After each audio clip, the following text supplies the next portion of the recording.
Welcome students. In the last class we talked about theory of Lamarck. Lamarckism के बारे में हमने study किया और जो लेमार्क की थ्योरी थी उसे हमने नाम दिया था theory of inheritance of acquired characters. हमने उसके कॉन्स एंड प्रोज सारे स्टडी कर लिए हैं कि उसमें क्या क्या उन्होंने कॉन्सेप्ट्स दिए थे वो सही थे या गलत थे। We have studied almost all. आज हम बात करेंगे सेकंड थ्योरी जो बड़ी ही इंपॉर्टेंट थ्योरी है और बेसिकली ट्रू थ्योरी है, दुनिया में काफ़ी फेमस हुई, एवरीबडी नोज अबाउट डार्विन्स। तो आज हम बात करने वाले हैं बच्चों डार्विन की थ्योरी, और डार्विन की जो थ्योरी है इसे नाम दिया गया है the theory of natural selection. बच्चों डार्विन का जो पूरा नाम है वो है चार्ल्स रॉबर्ट डार्विन। उन्होंने एक शिप जिसका नाम था HMS बीगल, एक शिप में बैठकर पूरी दुनिया की सैर करी है, पूरी दुनिया घूमे हैं, कई सारे उन्होंने कॉन्टिनेंट्स की स्टडी करी, वहाँ की जोग्राफिकल कंडीशन, क्लाइमेटिक कंडीशन और वहाँ पर पाए जाने वाले प्लांट स्पीशीज़ और एनिमल स्पीशीज़ की स्टडी करी, और वहीं से जो आइडिया है नेचुरल सिलेक्शन का वो उनके दिमाग में आया। और फाइनली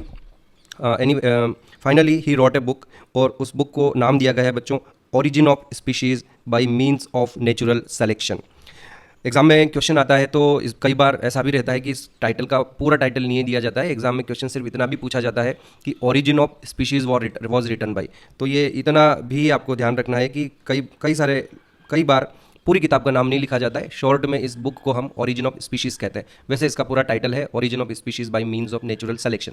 बच्चे कंफ्यूज होते हैं, इसी से मिलती जुलती एक बुक और है हमारे पास ओरिजिन ऑफ लाइफ, पर आपको याद रखना है बच्चों origin of life was written by Oparin, जिन्होंने हमने इनिशियली जब ओरिजिन ऑफ लाइफ के बारे में बात करी उस समय उसके बारे में बताया था। तो there are two such books, one is origin of life written by Oparin, and this is another book origin of species, it is written by Charles Robert Darwin.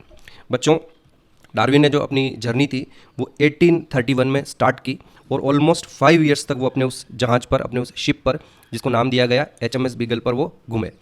Before his study, ये जो journey उन्होंने शुरू की बच्चों, उससे पहले ही was very much influenced by another scientist who is named as Thomas R Malthus. बच्चों ये माल्थस जो है इससे डार्विन बहुत ज़्यादा इन्फ्लुएंस्ड थे। इन्होंने क्या किया तो पहले आप ये सुन लें। माल्थस ने लगभग 70-80 ईयर्स बिफोर डार्विन वो ह्यूमन पॉपुलेशन पर स्टडी करते थे, और उन्होंने ये ऑब्जर्व किया कि ह्यूमंस में जो बर्थ रेट है वो तो काफ़ी हाई है, लेकिन कई सारे रीजंस, पर्टिकुलरली जो स्कैरसिटी ऑफ फूड, फेमाइन, जब भूखमरी की स्थिति आती है या वॉर जैसी कंडीशंस डेवलप होती है या जो डिजीजेज है उनके कारण कई सारे ह्यूमन बींग्स मर जाते हैं, और उनकी डेथ के कारण ह्यूमन पॉपुलेशन जो है वो कंट्रोल में रहती है।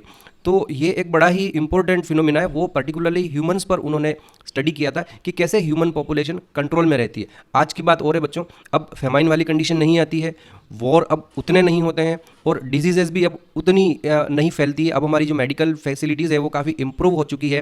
पहले तो ऐसा होता था कि मलेरिया जैसी कोई छोटी सी बीमारी भी अगर किसी गांव में फैल जाती थी तो उससे पूरे के गांव उजड़ जाते थे, सब लोग मर जाते थे। तो प्लेग हो गया, कॉलेरा हो गया, इन बीमारियों के कारण कई सारे लोग मर जाते थे और उनसे ह्यूमन पॉपुलेशन जो है वो कंट्रोल में रहती थी। आज ये चीज़ें वैसे नहीं रही, लेकिन जिस समय माल्थस स्टडी कर रहा था उस समय ये फैक्टर्स काफ़ी कॉमन थे और उससे ह्यूमन पॉपुलेशन कंट्रोल में रहती थी।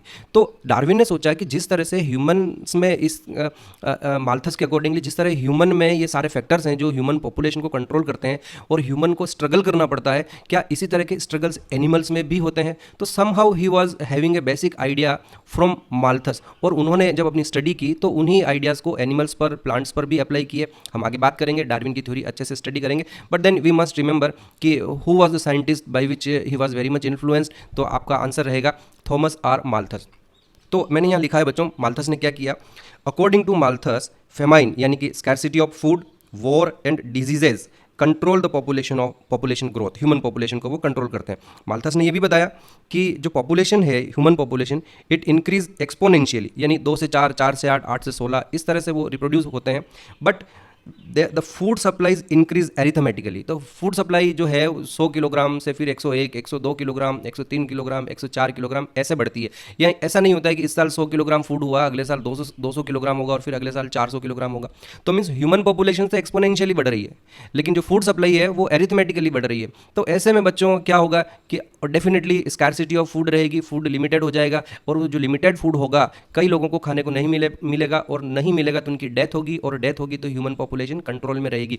This was the idea of Thomas Malthus, और ये आइडिया डार्विन के दिमाग में प्रेजेंट था। ओके, आगे बढ़ते हैं बच्चों।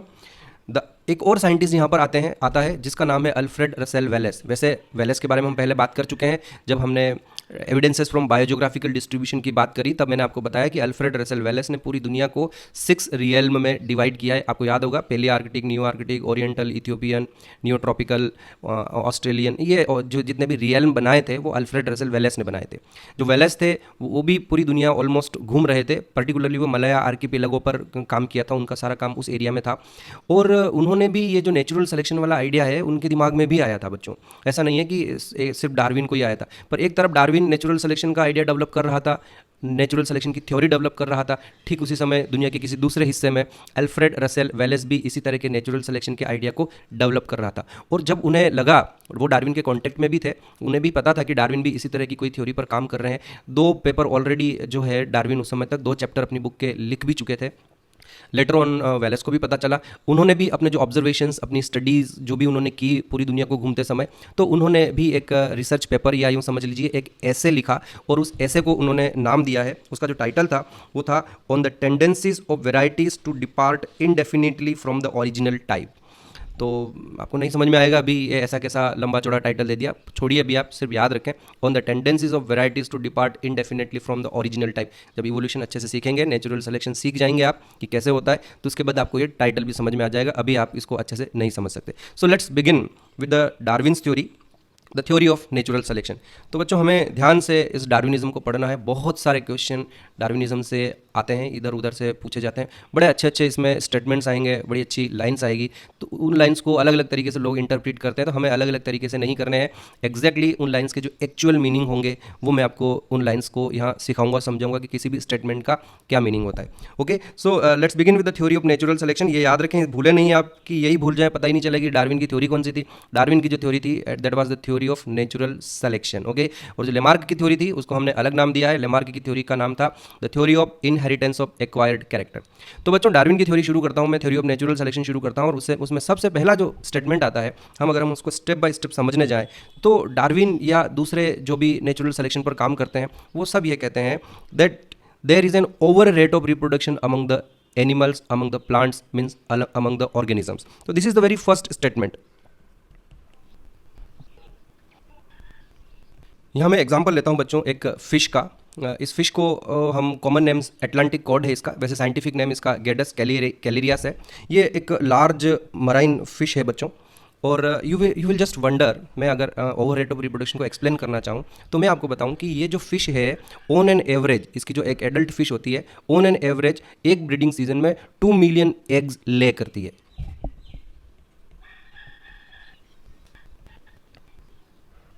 Isn't it interesting? देखिए आप, एक सिंगल फिश जो है अपने एक ब्रीडिंग सीजन में 2 मिलियन एग्स ले करती है, और ऑन एन एवरेज अगर उसके पूरे लाइफ टाइम में देखा जाए तो 2 या 3 बार वो ब्रीडिंग करती है, तो it Lay's almost 5 million eggs in its life time.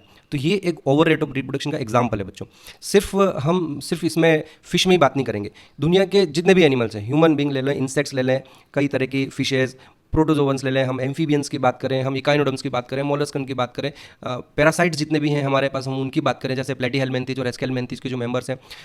Not only this, even plants में बात करें, एक प्लांट पे थाउजेंड्स ऑफ फ्रूट्स लगते हैं और उन फ्रूट्स में हंड्रेड्स ऑफ सीड्स होते हैं। तो this is what I want to say, that there is an over rate of reproduction in organisms. ये डार्विन की नेचुरल थ्योरी का जो पहला स्टेटमेंट है ये रहेगा बच्चों। आपको we will go through a step wise manner, और हम इसको स्टडी करेंगे। आपको जिस मैनर में मैं आपको पढ़ाता हूँ उसी मैनर में आपको इसे अच्छे से याद रखना है। So this is first statement and very important statement, that there is an over rate of reproduction. और इसमें जो मैंने एग्जांपल लिया है वो एटलांटिक कॉड फिश का लिया है, बट डजेंट मैटर, सिर्फ हम इस फिश की ही बात नहीं करें, दुनिया में अपने दिमाग में बिठा के रखें कि कोई भी एनिमल हो, वो उसका जो रेट ऑफ रिप्रोडक्शन होता है वो बेसिकली बहुत ही ज़्यादा होता है। आप सोचेंगे कि ह्यूमंस का तो नहीं होता है, ह्यूमंस तो हार्डली कितने बच्चे पैदा करते हैं, 8 बच्चे 10 बच्चे भी नहीं करते हैं, मतलब अभी तो प्रेजेंटली 1 और 2 वाली स्ट्रेटेजी लोग ऑप्ट कर रहे हैं, बट अदरवाइज बात करें हम 12 13 14 15 some sort of like that, ये जो 12 13 14 15 है यह भी बहुत ज़्यादा रेट ऑफ रिप्रोडक्शन है। हम डार्विन के वर्ड्स में बात करें बच्चों, डार्विन जो था उसने भी इसी तरह की, ऑब्वियसली आइडिया सबसे पहले डार्विन का ही था, और उसने अपनी बुक में एक एग्जाम्पल लिया है, और उसने एग्जाम्पल लिया एलिफेंट का। वेरी इंटरेस्टिंग, एलिफेंट का एग्जांपल लेते समय उसने बताया कि मैंने एलिफेंट का एग्जांपल इसलिए लिया है कि it is believed that the slowest और लोएस्ट रेट ऑफ रिप्रोडक्शन जो है वो एलिफेंट में होती है, और इवन दो उसने ये कैलकुलेट करके बताया कि अगर एलिफेंट की जो रेट ऑफ रिप्रोडक्शन है जो कि बहुत लो है, वो भी कितनी आगे जाकर इंक्रीज हो जाती है। देखिए मेरे पास उसकी बुक से एक पैराग्राफ है, मैं उसको आपके सामने शो करता हूँ, देखिए आप उसको। तो देखिए हमारे पास ये उसी की बुक से लिया गया और उसी के वर्ड्स हैं और ये उसी की लाइन्स हैं। What Darwin said, the elephant is record the slowest breeder of all non animals. उसने पहले ही बोला कि मैंने एलिफेंट का एग्जाम्पल इसलिए लिया क्योंकि हम ये मानते हैं कि एलिफेंट का जो रेट ऑफ रिप्रोडक्शन है वो स्लोएस्ट है। And I have taken some pains to estimate its probable minimum rate of natural increase. It will be safest to assume it begins breeding when 30 years old. उसने माना कि मान लीजिए अपन safely चलें, वैसे कई बार 30 से पहले भी इनमें रिप्रोडक्शन स्टार्ट हो जाता है एलिफेंट में, पर उसने मैक्सिमम लिया कि मान लीजिए 30 ईयर्स की एज में जाके एलिफेंट रिप्रोडक्शन शुरू करता है and goes on breeding until 90 years old. यानी कि 30 से 90 तो बीच में हमारे पास 60 ईयर्स का एक स्पान रहता है। Okay correct. और आगे वो ये बताता है कि bringing fourth 6 young in the interval, और उस सिर्फ इतना सा मान रहा है कि इन 60 ईयर्स का ये जो स्पान है उसमें वो सिर्फ 6 बच्चे पैदा कर रहा है। Okay not much, only 6 individuals 6 youngs are produced during this 60 years span, अगर कोई एक एलिफेंट कपल है तो। And surviving till 100 years old, और वो जो बच्चे हैं वो सभी 100 साल तक जिएंगे, जो 6 बच्चे पैदा हो रहे हैं। तो उसकी कैलकुलेशन ये कहती है कि इफ़ दिस बी सो, अगर ऐसा होता है कि 30 ईयर्स से रिप्रोडक्शन शुरू करता है, 90 ईयर्स तक रिप्रोडक्शन करेगा, 6 बच्चे पैदा करे, और वो सारे के सारे 6 बच्चे अगर जिंदा रहें, जो कि नॉर्मली होता नहीं है, बट व्हाट ही सेड कि अगर ये सारे के सारे 6 बच्चे जिंदा रहें, if this be so, after a period of 740 to 750 years there would be nearly 19 million elephants alive descended from the first pair. So this is what the calculation of Darwin, उसने ये बताया कि इतने हो जाएंगे। और इसी से हमें पता चलता है बच्चों कि जिस एनिमल को हम कहते हैं कि इसका स्लोएस्ट रेट ऑफ रिप्रोडक्शन है, बेसिकली वो भी एक इनॉर्मस ब्रीडर है और उनका भी रेट ऑफ रिप्रोडक्शन जो है वो बहुत ही ज़्यादा है। तो अल्टीमेटली हम क्या कंक्लूजन यहाँ निकालते हैं इन दोनों एग्जाम्पल से हम ये कंक्लूजन निकालते हैं बच्चों, that there is an over rate of reproduction and theoretically population size will grow exponentially if everybody reproduces maximally. Is that clear कि अगर हम जो एनिमल जिस रेट से रिप्रोड्यूस कर रहा है वो उस रेट से रिप्रोड्यूस करता रहे और उसके सारे बच्चे जिंदा रहे, तो जो पॉपुलेशन साइज होगी वो एक्सपोनेंशियली ग्रो करेगी। मैं इसे लिख लेता हूं आप लोगों के लिए।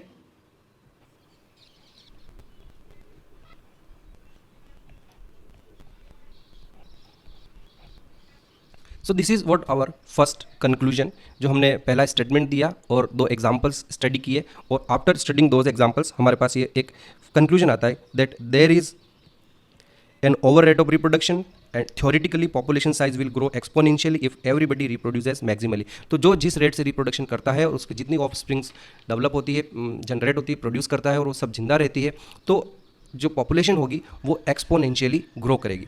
अब हम बात करते हैं बच्चों कि ये तो चलो हमारा पहला स्टेटमेंट हो गया। Now we have one question in our mind कि क्या एग्जैक्टली ऐसा होता है? क्या पॉपुलेशन इसी तरह से बढ़ती है? क्या पॉपुलेशन एक्सपोनेंशियली बढ़ रही है इस दुनिया में? क्या 2 से 4, 4 से 8 और 8 से 16 इस तरह से नंबर पॉपुलेशन के इंक्रीज होते जा रहे हैं? So then we have a question in our mind, what is actually happening to the population sizes of these 2 groups. अभी हम इन्हीं 2 एग्जाम्पल्स लिए हमने, तो हम इन दोनों की ही बात करते हैं। So let me write our question here.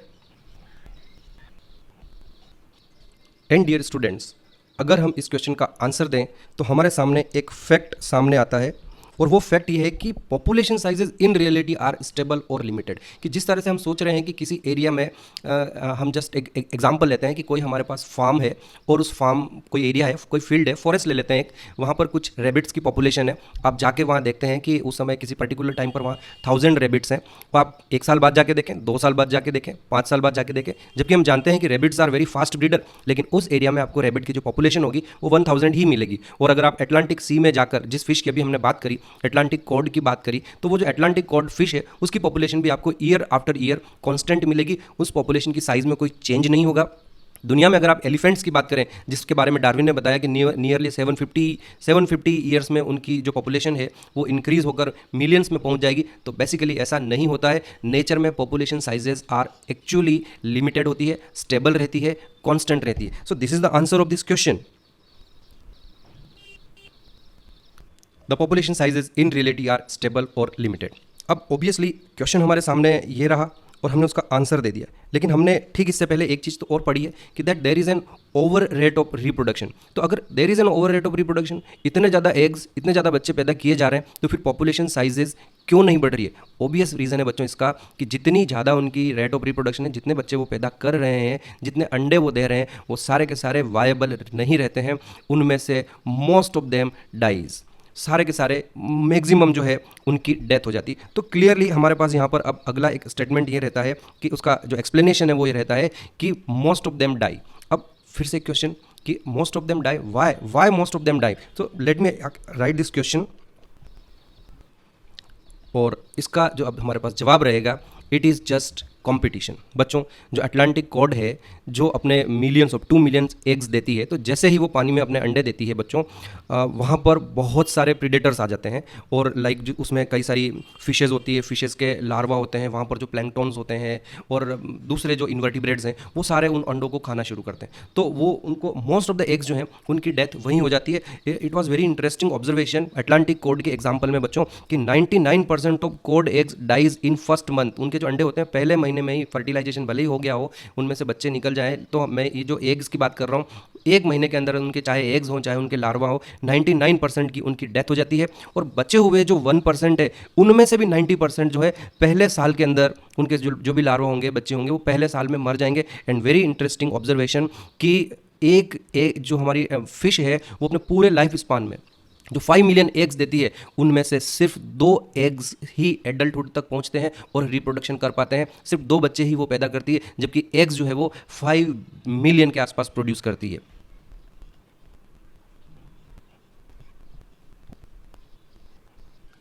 And we can write here that on an average the female cod will produce only 2 successful offspring.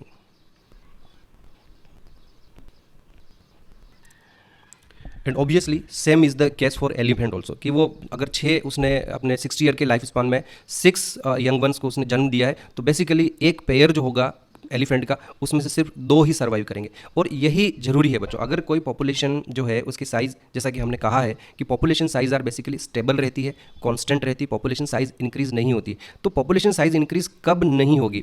किसी भी पॉपुलेशन में जितने जो डेथ रेट, जो बर्थ रेट है, उतनी की उतनी अगर डेथ रेट होगी, कि मान लो किसी पर्टिकुलर ईयर में 10 नए यंग वंस प्रोड्यूस हुए हैं, तो सिमिलरली 10 की वहाँ पर डेथ भी होनी चाहिए। और अगर ऐसा होता है तो पॉपुलेशन साइज़ बेसिकली कांस्टेंट रहती है।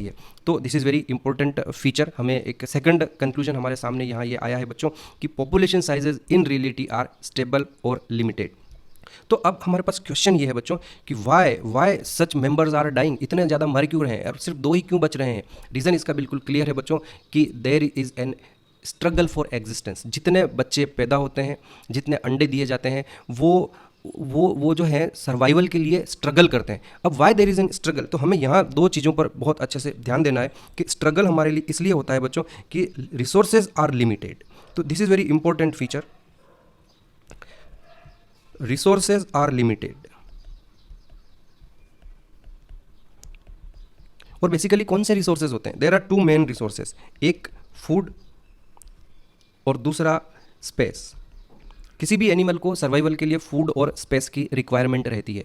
तो मिलियंस ऑफ एग्स और अगर millions of young ones produce किए जाते हैं, तो उनको सपोर्ट करने के लिए, उनको सस्टेन करने के लिए फूड की रिक्वायरमेंट होगी और स्पेस की रिक्वायरमेंट होगी। और ये दोनों चीज़ें जो है बच्चों लिमिटेड होती है, फूड और स्पेस दोनों लिमिटेड है। और इसलिए जितने भी बच्चे पैदा होंगे वो आपस में एक दूसरे के साथ compete करेंगे फूड के लिए, they will compete for the space. और ये जो कंपटीशन होता है न सिर्फ ये उसी स्पीशीज़ के मेंबर्स के बीच में होता है, कि मान लीजिए कोई पॉपुलेशन है जहाँ पर लाइक अगर हम फिश की ही बात करें, तो फिश के जो ऑफस्प्रिंग्स होगी वो आपस में भी लड़ेगी, और जो फिश की ऑफस्प्रिंग्स होगी उनको दूसरी स्पीशीज़ के एनिमल्स के साथ भी लड़ना पड़ेगा। चलिए किसी ग्रासलैंड इकोसिस्टम की बात करें और वहाँ पर रैबिट्स हैं, रैबिट्स के जो बच्चे हैं वो अगर कोई फूड खा रहे हैं, तो वहाँ पर या हम किन्हीं ग्रेजर्स की बात करते हैं, चलो हिरण या जिराफ और इस तरह के एनिमल्स की बात करें, तो किसी पर्टिकुलर जो सब ग्रेजिंग करते हैं, तो मान लो अगर किसी जगह पर किसी एरिया में हिरण हैं, वो ग्रेज करते हैं, तो उनको आपस में भी कम्पीट करना पड़ेगा। और अगर उसी एरिया में जिराफ भी रह रहे हैं, जेब्रा भी रह रहे हैं, या नील गाय या जैसा और कोई दूसरा एनिमल है जो भी ग्रेजिंग करता है, तो ये जो कंपटीशन होगा वो उनके साथ भी होगा। So there is always competition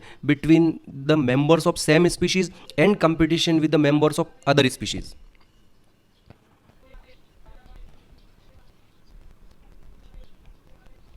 So there is an always competition, members of species compete for resources, और मेनली यहाँ पर हमारे पास दो रिसोर्सेज है, फूड और space. There are two type of competition, intraspecific competition और inter specific competition. Intraspecific का मतलब हुआ the competition between the members of same species, और इंटर स्पेसिफिक कंपटीशन का मतलब हुआ बच्चों the competition with the members of other species. अच्छा, एक बात एग्जाम में यहाँ से क्वेश्चन आता है, आपसे ये पूछा जाए कि दोनों में से कौन सा कंपटीशन ज़्यादा सीवियर है, एनिमल्स को किस में ज़्यादा डेंजर रहेगा. ध्यान रखना, इंट्रा स्पेसिफिक कंपटीशन ज़्यादा सीवियर होता है rather the competition with the members of other species. अब आप पूछेंगे क्यों, इसका रीज़न क्या है. इसका रीज़न मैं बता देता हूं बच्चों कि जो इंट्रा स्पेसिफिक कंपटीशन है, यानी कि एक ही स्पीशीज़ के मेंबर्स के बीच में जो कंपटीशन होगा, उसमें उनकी जो नीड्स होती है ना वो सेम होती है, और इंटर स्पेसिफिक कंपटीशन में थोड़ा सा नीड्स डिफरेंट हो जाती है, तो कंपटीशन की जो सीवियरिटी है वो भी थोड़ी कम हो जाएगी. चलिए हम ग्रेजर्स का ही एग्जांपल लेते हैं. अगर ग्रेजर्स में दो एनिमल ले रहे हैं, एक की नेचर है क्रीपस्कुलर है, मतलब वो सुबह जल्दी ग्रेजिंग करता है या शाम के टाइम में ग्रेजिंग करता है, और एक हमारे पास स्पीशीज़ है जो मेंबर्स दिन में ग्रेजिंग करते हैं. अब मान लीजिए बट स्पीशीज़ ए की बात करते हैं, स्पीशीज़ ए के मेंबर्स दिन में ग्रेजिंग करते हैं, और एक ले लेते हैं स्पीशीज़ बी जो सुबह और शाम को ग्रेजिंग करते हैं. तो क्या होगा कि स्पीशीज़ ए के मेंबर्स जो हैं वो दिन में ही ग्रेजिंग करते हैं, तो उनके बीच का कंपटीशन ज़्यादा सीवियर हो गया. बेसिकली स्पीशीज़ बी के साथ उनका कंपटीशन जो है वो थोड़ा सा कम हो गया, क्योंकि एक सुबह ग्रेजिंग करके चला जाएगा और एक दिन में ग्रेजिंग करने आ रहा है. So this you must remember कि जो एक ही स्पीशीज़ के मेंबर्स होते हैं उनकी नीड्स बिल्कुल आइडेंटिकल होती है, सेम होती है, उनको एक ही चीज़ एक ही समय पर एक ही जगह चाहिए होती है. तो ऐसे में उनके बीच का कंपटीशन ज़्यादा सीवियर हो जाएगा as compared to inter specific competition. Inter specific competition भी होता है, पर मैं बात कर रहा हूं एग्जाम में आने वाले एक क्वेश्चन की. आपसे पूछा जाए कि which is more severe type of competition, तो आप कहेंगे कि इंट्रा स्पेसिफिक कंपटीशन जो होगा वो ज़्यादा सीवियर होगा. Okay, so I have written here that the intra-specific competition जो है it is more severe competition because needs are same. Okay, दो तरह के competition की हमने यहाँ बात कर ली, intra-specific competition की बात कर ली, inter-specific competition की बात कर ली, और मैं यहाँ बताना चाहूँगा कि there is another one more competition, some sort of competition, and it is the competition with nature.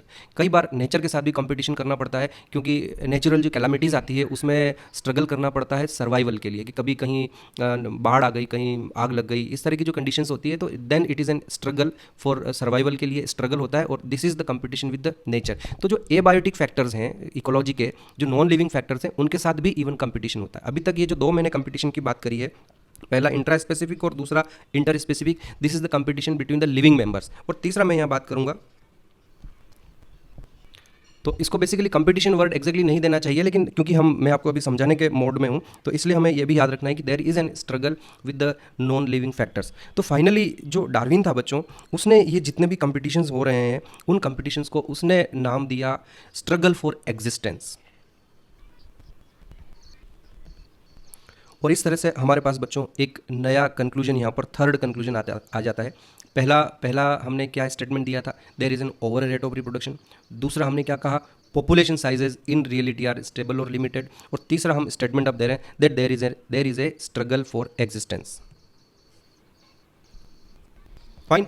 So after talking about this 3 points, अब हमारे दिमाग में बच्चों फोर्थ क्वेश्चन आता है कि there is an over rate of reproduction. हमने मान लिया बहुत सारे ऑफस्प्रिंग पैदा किए जाते हैं. फिर हमने ये भी माना कि इतने सारे बच्चे पैदा हो जाने के बाद भी, इतने सारे अंडे देने के बाद भी पॉपुलेशन की जो साइज़ है वो इंक्रीज़ नहीं होती है. तो क्यों इंक्रीज़ नहीं होती है, तो हमने कंक्लूजन निकाला कि that there is always a competition and that there is a struggle for existence. और उसमें क्या होता है कि उस स्ट्रगल फॉर एग्जिस्टेंस में कई सारे, most of them dies and only few survives. Okay, so this is our statement. समझ में आया अब तक की जो हमने पढ़ी. अब हमारे दिमाग में फोर्थ क्वेश्चन ये आता है बच्चों कि why only some survived and other couldn't. कि मान लीजिए अगर 5 लाख अंडे दिए गए हैं, तो उन 5 लाख अंडों में से, या अगर ये मिलियंस ऑफ जो हाथी के बच्चे हुए हैं उनमें से सिर्फ कुछ ही जिंदा क्यों रहते हैं, बाकी क्यों मर जाते हैं. अगर जिंदा रहे तो सारे जिंदा रहे, मरे तो सारे मरे, इजंट इट, सब एक जैसे होने चाहिए. सो this is a big question. अगर हम डार्विन की थ्योरी में आगे बढ़ते हैं तो let me right the question first. And can you gas the answer of this question. क्या आप अंदाज़ लगा सकते हैं बच्चों कि इस क्वेश्चन का क्या आंसर होगा. क्या रीज़न है कि जो इतने सारे ऑप्शन पैदा होते हैं उनमें से कुछ ही रिप्रोडक्टिव एज तक पहुंच पाते हैं, बड़े हो पाते हैं, और most of them dies. And the answer is very very interesting बच्चों। अगर हम डार्विनिज्म पढ़ते हैं तो अब जो मैं आपको पढ़ा रहा हूँ, अब हमारा जो ये फोर्थ पार्ट जो आ रहा है डार्विन की थ्योरी में, this is one of the most important part of Darwin's theory. Darwin ने यहाँ इसका जवाब ये बताया, उससे पूछा गया डेफिनेटली क्वेश्चन, और उससे क्या पूछा गया, उसके खुद के दिमाग में भी ये क्वेश्चन आया कि क्या रीज़न है कि जो स्ट्रगल होता है, उस स्ट्रगल फॉर एग्जिस्टेंस में कुछ ही विनर्स होते हैं और बाकी सारे के सारे लूजर्स होते हैं, यानी कि उनकी डेथ हो जाती है। तो फिर उस समय उसके आंसर के लिए उसने एक ऑब्जर्वेशन किया था, और उसका आंसर उसने ये दिया बच्चों कि all of the members of a population are not identical. उसने कहा कि जितने बच्चे पैदा हो रहे हैं they are not identical, they have inbuilt variation in their characters.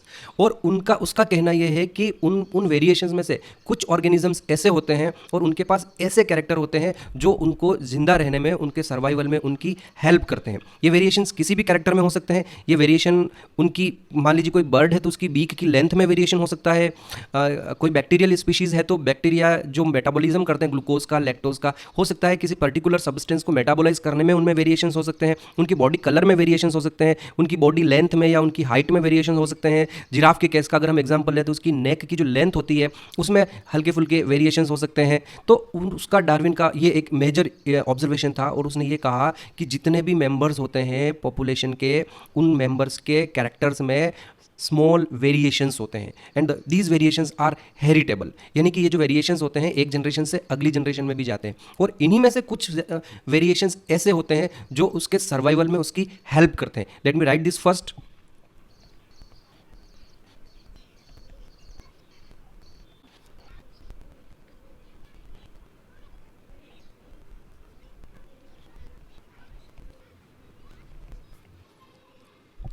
तो बच्चों यहाँ पर हमारा जो क्वेश्चन है कि why some of them survive and other couldn't, तो इसका जो हम आंसर देंगे वो यही आंसर देंगे बच्चों कि जो पॉपुलेशन के मेंबर्स होते हैं उन मेंबर्स में इनबिल्ट वेरिएशंस होते हैं।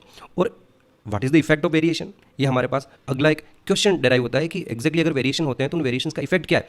तो उसका आंसर ये है बच्चों कि वो जो वेरिएशन होते हैं उनमें से कुछ मेंबर्स में कुछ ऐसे वेरिएशंस होते हैं जो उनकी सर्वाइवल कैपेसिटी जो है उसको इंक्रीज करते हैं एज कंपेयर टू अदर्स। तो ऐसे में क्या है कि वो सर्वाइव करते हैं और दूसरे जो है उनकी डेथ हो जाती है, वो कंपटीशन में they lose in that competition. Okay, तो हमारे पास एक अगला स्टेटमेंट यहाँ तैयार होता है which is again very important कि inheritable variation among the members of population are present. This is the fourth statement अगर हम डार्विन की थ्योरी को पढ़ते हैं। क्या क्या अब तक हमने डिस्कस किया? सबसे पहले ओवर रेट ऑफ रिप्रोडक्शन की हमने बात करी। दूसरा हमने कहा ओवर रेट ऑफ रिप्रोडक्शन होते हुए भी पॉपुलेशन साइजेस जो है वो स्टेबल होती है, लिमिटेड होती है, कुछ ही जिंदा रहते हैं, बाकी सारे मर जाते हैं। तो फिर हमने तीसरा स्टेटमेंट दिया, तीसरा हमारा कंक्लूजन निकलता है कि क्यों मर जाते हैं, क्यों जिंदा रहते हैं, means there is an struggle for existence. और अगर there is an struggle for existence तो फिर हमारे पास फोर्थ क्वेश्चन आता है कि उस स्ट्रगल में जो कुछ सर्वाइव कर जाते हैं, क्या रीज़न है कि कुछ सर्वाइव करते हैं और अदर्स कुडंट सर्वाइव। तो फिर हमारे पास फोर्थ स्टेटमेंट आता है बच्चों that there is a inheritable variation among the members of population.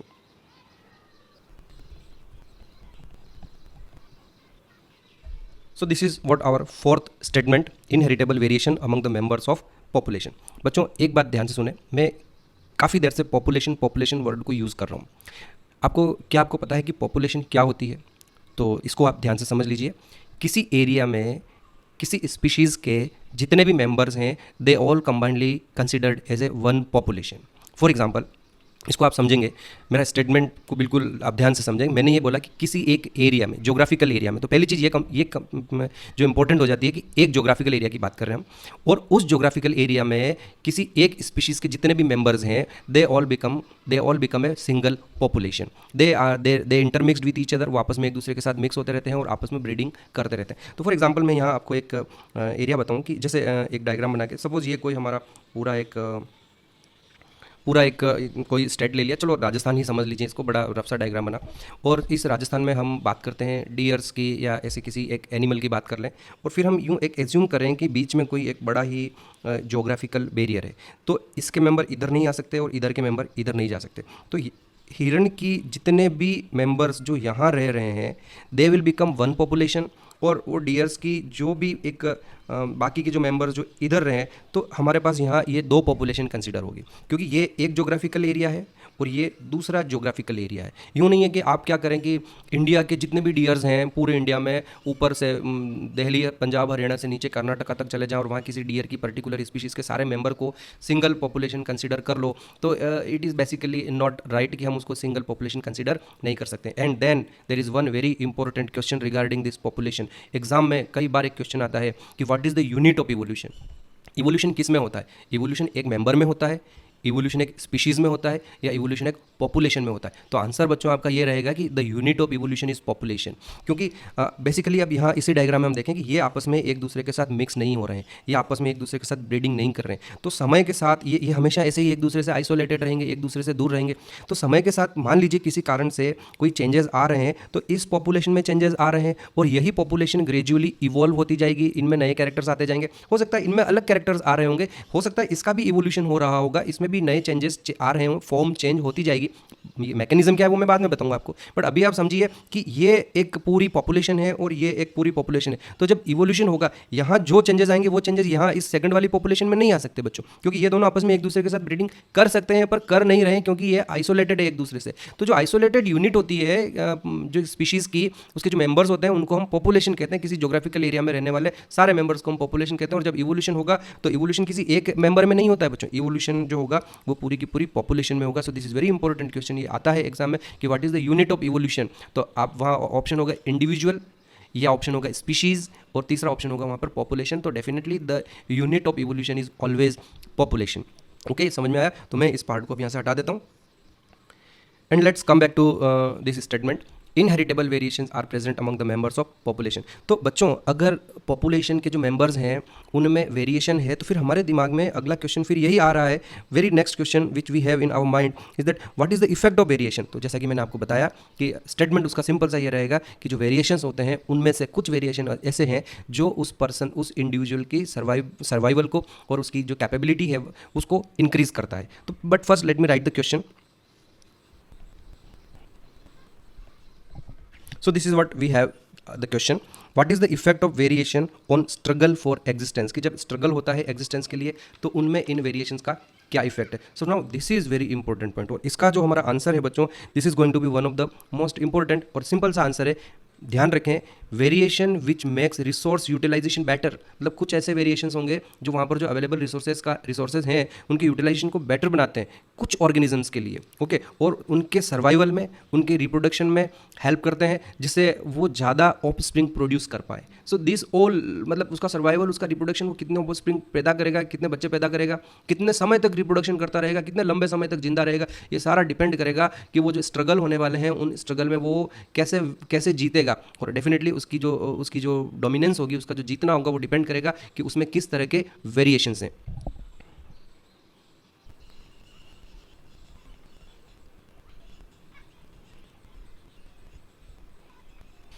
So this is the big answer, ध्यान से सुने, दिस इज वेरी इंपॉर्टेंट।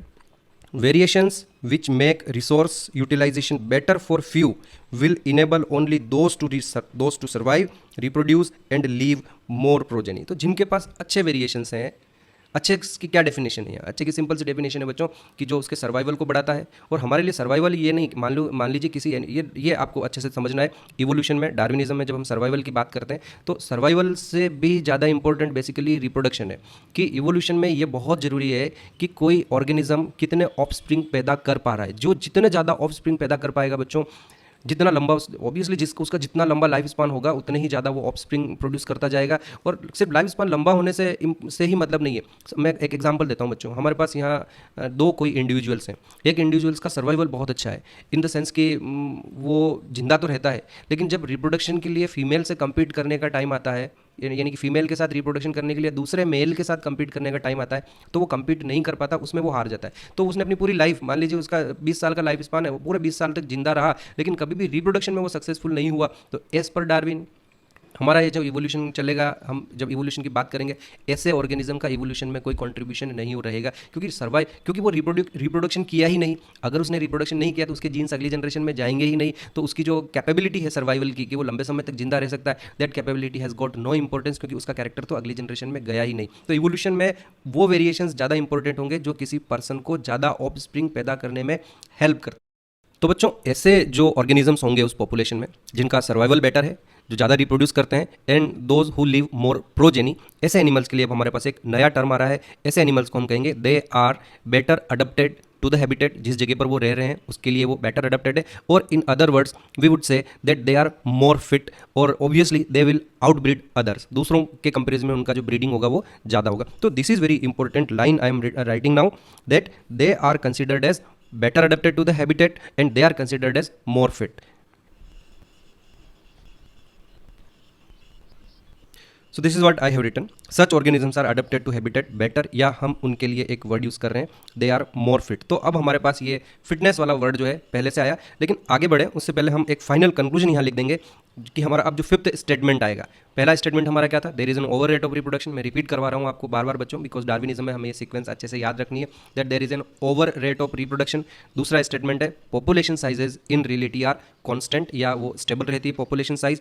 और पॉपुलेशन साइज स्टेबल क्यों रहती है, क्योंकि जितने रिप्रोड्यूस करते हैं वो सारे सर्वाइव नहीं कर पाते हैं, कई सारे उनमें से मर जाते हैं, means there is a struggle for existence. और ये स्ट्रगल फॉर एग्जिस्टेंस जो होता है उसमें से कुछ जिंदा रहते हैं, कुछ मर जाते हैं। क्या रीज़न है, तो हमारा जवाब रहेगा कि because of the inbuilt variations. और ये वेरिएशंस वाला पार्ट हमारा अभी हम जो डिस्कस कर रहे हैं कि कुछ वेरिएशंस ऐसे होते हैं जो उनकी फिटनेस को बढ़ाते हैं, उनकी रिप्रोडक्शन की जो कैपेबिलिटी है उसको इंक्रीज करते हैं। तो हमारे पास अब एक फिफ्थ स्टेटमेंट आता है, and that is survival of the fittest. So this is very important. अब एक क्वेश्चन वापस हमारे दिमाग में ये आता है जो हमें अच्छे से ध्यान रखना है कि बेसिकली एग्जैक्टली हमें ये पूछा जाए कि व्हाट इज फिटनेस। आपसे ये क्वेश्चन ही पूछ लिया जाए कि एग्जैक्टली हम फिटनेस को डिफाइन कैसे करें। So it is very simple fitness को डिफाइन करना बच्चों। एज पर डार्विन अगर हम बात करें, the average number of spring left by an individual relative to the number of springs left by an average member of population, this is what the basically fitness. कि मान लीजिए कोई population है, मैं एग्जांपल देता हूँ आपको कि कोई पॉपुलेशन है, उस पॉपुलेशन में 1000 मेंबर्स की पॉपुलेशन है, और उन 1000 मेंबर्स में से कोई 40 मेंबर्स ऐसे हैं जो रिप्रोडक्शन कर रहे हैं। 40 मेंबर्स का मतलब 20 पेयर्स हो गए। तो इन 20 पेयर्स ने मिलकर किसी ब्रीडिंग सीजन में मान लीजिए 40 बच्चे पैदा किए हैं, या चलो थोड़ा इसको इंक्रीज़ कर देते हैं, 40 की जगह हम इसको 80 कर देते हैं। हम आगे नहीं जा रहे हैं, अभी हम इनके 80 बच्चे इन्होंने पैदा किए हैं। अब जब इन्होंने 80 ऑफस्प्रिंग प्रोड्यूस किए हैं तो हमारे पास एक क्वेश्चन आता है कि इनमें से एक मेंबर ने कितने ऑफस्प्रिंग प्रोड्यूस किए। तो दिस इज़ वेरी सिंपल, उसके लिए हमें कुछ नहीं करना पड़ेगा। उसके लिए हमें 80 डिवाइडेड बाई 40 कर देंगे। तो 80 डिवाइडेड बाई 40 का मतलब हो गया 2 ऑफस्प्रिंग्स पर कैपिटा हो गया, यानी पर कैपिटा मतलब एक इंडिविजुअल ने 2 ऑफस्प्रिंग प्रोड्यूस किए। तो ये तो हो गया बट जो एवरेज काउंट कि इस पॉपुलेशन के जो 40 मेंबर्स ने रिप्रोडक्शन किया है तो एक मेंबर ने उसमें कितने ऑफस्प्रिंग प्रोड्यूस किए। ऑब्वियसली काउंट आ रहा है यहाँ पर हमारे पास, एक मेंबर ने 2 ऑफस्प्रिंग्स प्रोड्यूस किए। लेकिन अगर मैं इन 40 मेंबर को एनालाइज करूँ और उसमें मुझे पता चलता है कि इन 40 मेंबर्स यानी कि कितने कपल्स हैं यहाँ पर, इनमें से ये 20 कपल्स हैं, और मैं ये देखता हूँ कि इन 20 कपल्स में से एक कपल ऐसा है जिसने 8 ऑफस्प्रिंग्स प्रोड्यूस किए हैं। ओके, तो पॉपुलेशन एवरेज क्या है, पॉपुलेशन एवरेज तो 2 ऑफस्प्रिंग पर कैपिटा है, और उस पर्टिकुलर कपल ने 8 ऑफस्प्रिंग प्रोड्यूस किए हैं, यानी कि वहाँ पे उसका जो एवरेज आया है, क्योंकि ये कपल है, कपल के 2 मेंबर है, 2 मेंबर ने मिलकर 8 बच्चे पैदा किए, तो एक ने कितने किए, कैलकुलेशन इसी तरीके से की जाती है बच्चों। तो 8 डिवाइडेड बाई 2, तो उसने 4 ऑफस्प्रिंग्स, इस कपल की बात करें अकेले इन 2 मेंबर में अगर हम एवरेज निकालें तो 4 ऑफस्प्रिंग्स पर कैपिटा आ रहा है। इसका मतलब ये हो गया बच्चों कि this is what your population average 2 offsprings per capita, and this is what your the average of particular couple 4 offsprings per capita. इसका मतलब ये हो गया कि ये जो हमारा कपल है, इस कपल की जो फिटनेस है वो बेटर है, क्योंकि इसने ज़्यादा बच्चे छोड़े हैं। ये जो 40 जिन्होंने रिप्रोडक्शन किए हैं, अब ऑब्वियसली अगर इन्होंने 8, यहाँ एक चीज़ ये भी ध्यान से सुनना है बच्चों, ये जो 40 मेंबर्स मैंने लिए हैं, ये जो 20 कपल्स लिए हैं, इन 20 कपल्स ने सभी ने रिप्रोडक्शन का एक्ट किया है, कॉपुलेशन किया होगा वहाँ तक। लेकिन मे भी पॉसिबल कईयों ने बच्चे पैदा नहीं किए होंगे, या कईयों के एम्ब्रियोनिक स्टेज में मर गए होंगे, या अंदर इम्प्लांटेशन नहीं हुआ होगा। ये सारी चीज़ें इंक्लूडेड है, क्योंकि भाई अगर हमारे पास सिंपल सी बात हो रही है कि 40 इंडिविजुअल्स ने अगर 80 ऑफस्प्रिंग प्रोड्यूस किए हैं, एक इंडिविजुअल ने 2 ऑफस्प्रिंग प्रोड्यूस किए हैं, लेकिन यहाँ पर अकेला हमारा एक इंडिविजुअल 4 ऑफस्प्रिंग प्रोड्यूस कर रहा है। इसका मतलब कुछ कपल्स इन 40 में से ऐसे भी होंगे जिनके बच्चे पैदा नहीं हुए हैं या जिनके कम बच्चे पैदा हुए होंगे, है ना। तो उनकी फिटनेस कम मानी जाएगी, जिनकी 2 से भी कम आ रही होगी एवरेज, उनकी फिटनेस कम मानी जाएगी। और ये जो हमारा कपल है, ये हमारा जो इंडिविजुअल्स होंगे दोनों, इनकी फिटनेस ज़्यादा मानी जाएगी। सो this is what the basically definition of fitness. Late me right it.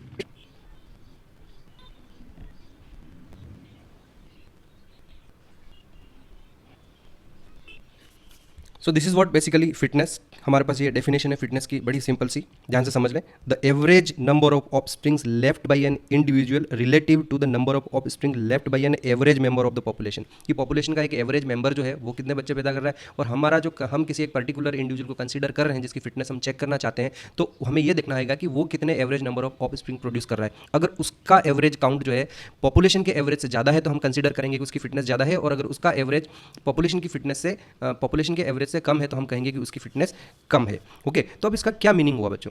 इसका सिंपल सा मीनिंग ये हुआ कि जो पॉपुलेशन के मेंबर्स होते हैं उनमें से किसी में ऐसे कैरेक्टर्स हैं जिससे उनकी रिप्रोडक्शन की कैपेबिलिटी ज़्यादा होती है, वो ज़्यादा ऑफस्प्रिंग प्रोड्यूस कर रहे हैं और बाकी कम कर रहे हैं। तो ये जो ज़्यादा बच्चे पैदा करना और कम बच्चे पैदा करना है, ये सारा डिपेंड कर रहा है बच्चों उनके कैरेक्टर्स के ऊपर। तो अभी हमने इससे ठीक पहले वाला जो सेक्शन था उसमें यही बात करी, the members of population have inbuilt variations. Okay, एक बात बच्चों और यहाँ ध्यान रखना कि जब मैं ये कहता हूँ कि कौन ज़्यादा बच्चे पैदा कर रहा है कौन कम कर रहा है, हमें फिटनेस में हम ये कंसीडर कर रहे हैं कि who is living more progeny. तो यहाँ ये आपको ध्यान रखना है कि जो the one who is living more progeny वाले कॉन्सेप्ट में आपको ये भी ध्यान रखना है कि प्रोजेनी का survival is important. Okay, progeny भी आगे कितने लंबे समय तक सर्वाइव करती है, that is also important factor to be consider. दोनों कितने ज़्यादा बच्चे पैदा किए और जो बच्चे पैदा किए उनका भी सर्वाइवल आगे है या नहीं है।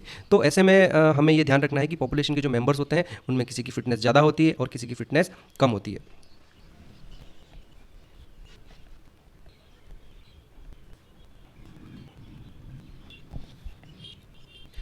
So we can conclude here that better fit organisms have more progeny than others. तो ये एक बड़ा इंपॉर्टेंट पॉइंट और आपको याद रखना है। This things must be remembered in the same manner. जिस तरीके से मैं आपको पढ़ा रहा हूँ आपको उसी मैनर में इन सभी पॉइंट्स को याद रखना है।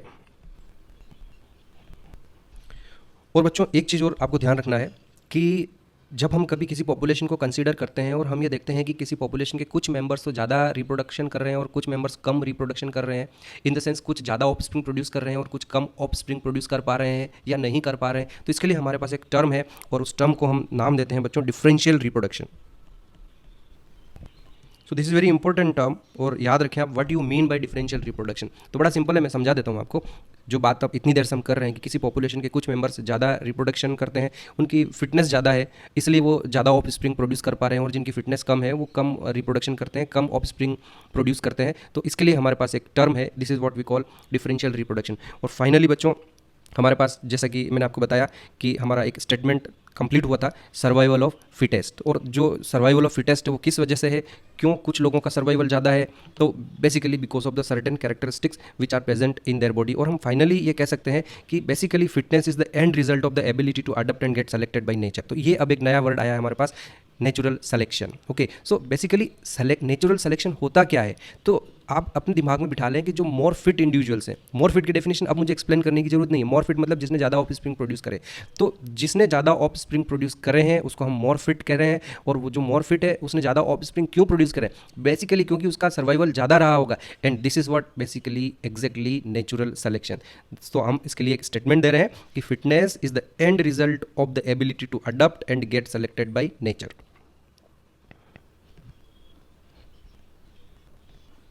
अभी हमारा डार्विनिज्म में कुछ हमने कंक्लूजन निकाले, कुछ स्टेटमेंट दिए हैं, उनको एनालाइज किया है, उनके बारे में बात की।